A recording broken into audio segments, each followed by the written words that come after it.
success. So that means starting to put a renewed emphasis on prevention and education and trying to accomplish the very difficult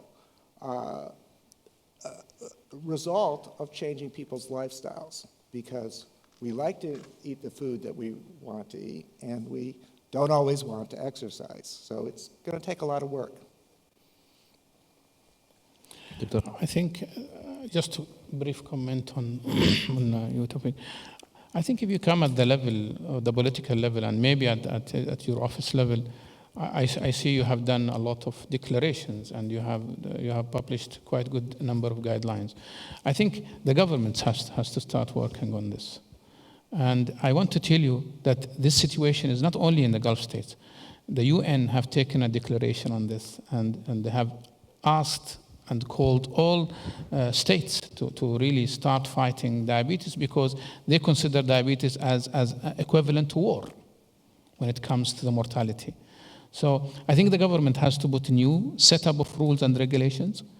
Non-profit organizations, the NGOs, has to come in now, and they have to do their part. Education, I would add my voice to my colleagues. We should sit at the level of schools and universities and do something there. And I'm sure testing the prevention programs, it does work. We are sure that it does work.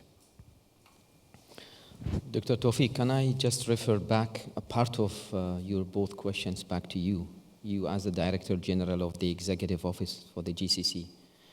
I'm quite sure that there is two elements could be used so strongly in public awareness for the proper prevention, and the prevalence could come down. Number one is the media, and number two is the Ministry of Education, because if you would like to concentrate on the youth and the young generations.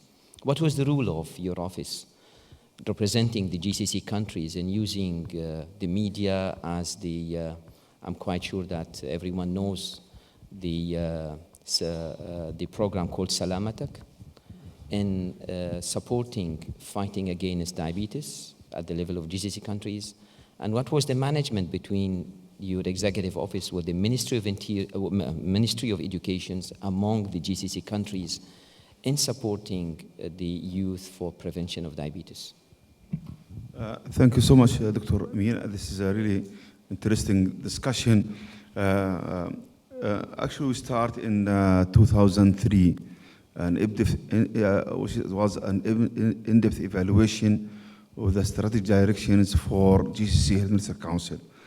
And we came out that coronary artery disease and cardiovascular disease and diabetes